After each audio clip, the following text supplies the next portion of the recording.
ئێمە کارمەندانی بەنداوی دەربەندیخان کە سەر بەنداوەکانی هەرمی کوردستانە لە دوای بوومەلەرزەکەی ساڵی 2017 بەنداوی دەربەندیخانەوە موچەکانمان بە بڕیاری سەرۆکوەزیرانی ئەو کات بەڕێز دکتۆر حەیدەر عەبادی خرایە سەر ناوەند.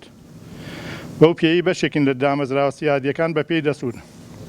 بەڵام بەهۆی کێشە و ململانیەکانی نێوان هەرێم و ناوەندەوە ماوەی 4 مانگە کارمەندانی بەنداوەکان لەو مافە سەرەتایە بێبەش کراون.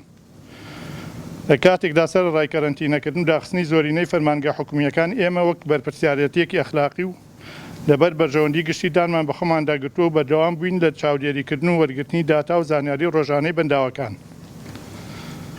کە ئەم کارانەش بەشێکن لە بنەماکانی سەلامەتی بەنداو لەسەر ئاستی دنیا.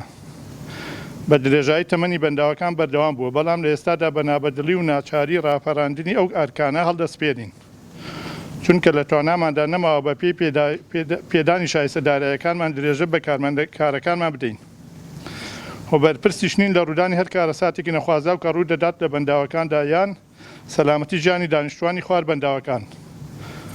هەروەک چۆن بە پێی یاسا ئاسمانەکانیش تواناوە ئەرکی مرۆڤ سنووردار کراوە، لا یوکەلیف الله نەفسەن ئیلا وسعها. بۆیە لە ڕێگەی ئەم بڵاوکراوە بۆ هەموو لایەق ڕوون دەکەینەوە کە تا جێبەجێکردنی ئەم داواکاریانەی خوارەوە بەردەوام دەبین لەسەر بایکۆتی کار و چارەکیەکانمان.